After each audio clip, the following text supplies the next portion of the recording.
Meanwhile, Arizona school districts are starting to allow high school students back on campus.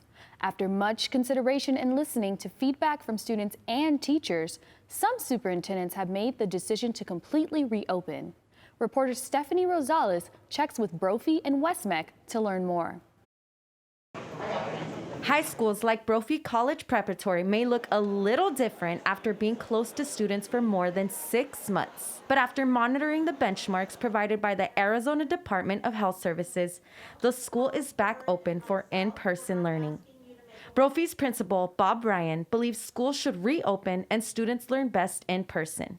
We're not willing yet to concede that we need to run a virtual school until COVID is gone from the face of the earth. We think, and increasing evidence is demonstrating, that you can have schools run safely, in the midst of a pandemic. He and the school's leadership team are committed to following health guidelines to ensure teacher safety and minimize risk. They hold meetings with faculty and staff to answer any questions and concerns they may have.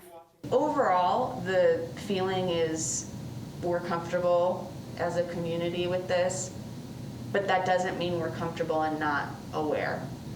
So there are still, like I mentioned, if questions come up, they get answered. Some of the changes Brophy made includes providing plexiglass barriers in office areas and classrooms, as well as hand sanitizer locations all over the campus. Students must make sure to wipe down and sanitize all areas after each use. The West MEC Northeast Campus in North Phoenix structures their curriculum through a hands-on experience. With a focus on career and technical education, the school feels the need to have all students back on campus. This is what CT is about. They're in our learning space, and if they're in our automotive program, they get to work in the automotive shop. If they're in our medical assisting program, they get to work in our clinic, and this is important for their learning experience. As for Brophy, students have the option to come back to campus or continue their learning online. Am I good to go on, guys at home? At both high schools, students are required to keep their mask on unless they are sitting down to eat.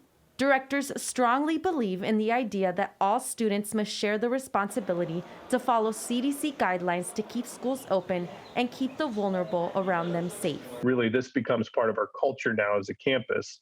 And in order for us to continue meeting together and moving along your CTE journey, these are the things that we need to do to be safe and allow for that to happen.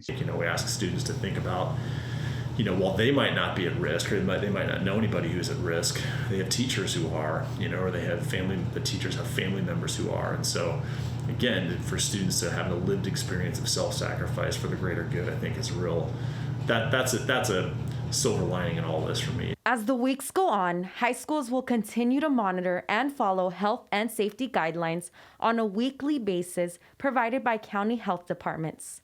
Sthefany Rosales, Cronkite News.